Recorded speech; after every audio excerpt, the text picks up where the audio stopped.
Slick senguzwile indaba yakho leyana. Sengufuna kana singakufuna senguzwile. Oh.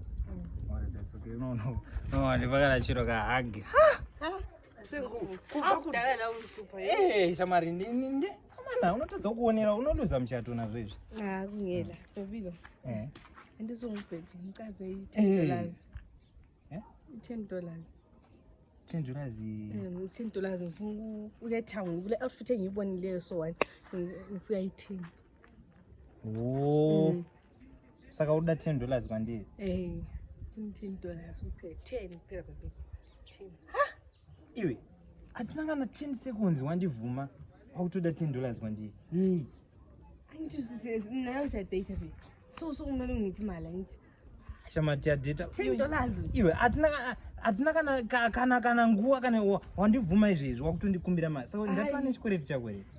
Kutongondivuma wakutononge ndine mari wakuto saka uzangikwanisa wabva wakazviplana kuti nhasi ndonomuvuma ndobva ndamukumbira mari.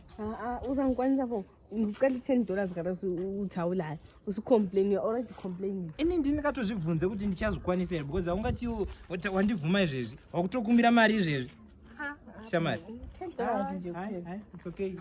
No, it's okay. Inangu hai zvokuti ndizvipinze mumahwani. No, it's okay. Watogona ukazviita izvezvi. Akanodhetisa munhu nokuti wandivhuma izvezvi ndatova nechikwereti chako. Ndatisadete so kusomera ngicela imali. Iwe Shamari ndatova nechikwereti watadza kana kukumbira vabereki vako. Ungakumbire mari ngamaseconds. So wena nguvume kana susu ndampa.